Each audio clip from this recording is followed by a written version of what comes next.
Hello guys, welcome to cooking with Geetha. நம்ம சேனலை subscribe பண்ணாதவங்க சப்ஸ்கிரைப் பண்ணி வச்சுக்கோங்க, ஷேர் பண்ணிக்கோங்க, மறக்காமல் சப்போர்ட் பண்ணுங்கள். நான் பண்ண போகிற ரெசிபி அவல் பொரி. அவல் பொரி எப்படி பண்ணுறேங்கிறத சொல்ல போகிறேன். நான் இது பருப்பு தேங்காவும் பண்ணுவேங்க கார்த்திகைக்கு. இப்போ நான் போடுற வீடியோவானது நீங்கள் உங்களுக்கு அடுத்த வருஷத்துக்கு கூட யூஸ் பண்ணிக்கலாம். 3 டம்ளர் அளவுக்கு கலந்து போட்டிருக்கேன். அதே படியால் 1 டம்ளர் வெல்லம் எடுத்து வச்சுக்கோங்க. அதை அப்படியே பாகு காய்ச்சிக்கோங்க. கொஞ்சமாக தண்ணி விட்டு பாகு காய்ச்சினா உங்களுக்கு அடுப்பு கேஸ் செலவானது மிச்சமாகும். இந்த மாதிரி நடுவில் தண்ணியை ஒரு கிண்ணத்தில் எடுத்து வச்சுட்டு இந்த மாதிரி ஊற்றி பார்க்கும்போது உங்களுக்கு தக்காளி பதத்துக்கு வரணும். அந்த மாதிரி வரும்போது உங்களுக்கு பாகானது ரெடி ஆகிடுச்சுன்னு நம்ம தெரிஞ்சுக்கலாம். ஏலக்காய் பொடி, சுக்கு பொடி, தேங்காய் நெய்லையும் வறுத்து போடலாம், பச்சையாவையும் போடலாம். நான் பச்சையாக தான் போட்டிருக்கேன்.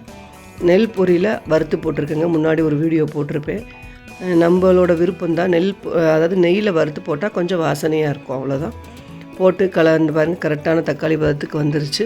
அதை அப்படியே போட்டு கிளறி நான் அப்படியே பருப்பு கூடு தேங்காயில் அப்படியே போட்டு நெய்யை தடவி நம்ம அந்த பருப்பு கூடு தேங்காயில் அடைச்சி வைக்கிற போகிறோம். வெறும் கையாலையும் பிடிச்சி நம்ம பிள்ளையார் மாதிரி பிடிச்சி வைக்கலாம். இல்லாதவங்க நம்ம மாதிரி பிள்ளையார் மாதிரி பிடிச்சி வச்சுக்கலாம். இப்படி உருண்டைகளாக பிடிங்க. பாகு வெள்ளன்னு கேட்டு வாங்கிக்கோங்க, அப்போ தான் நல்லாயிருக்கும். அப்போ தான் உங்களுக்கு உருண்டையானது பிடிக்க வரும். வெள்ளை மாதிரி இருந்ததுன்னா உங்களுக்கு பாகு பிடிக்க வராது. எனக்கு தெரிஞ்ச அளவுக்கு நான் பண்ணியிருக்கேன். பிடிச்சிருந்தால் நம்ம சேனலை சப்ஸ்கிரைப் பண்ணிக்கோங்க, ஷேர் பண்ணிக்கோங்க, மறக்காமல் சப்போர்ட் பண்ணுங்கள். நம்ம அடுத்த நல்ல ரெசிப்பியில் பார்க்கலாம். அது வரைக்கும் பாய்.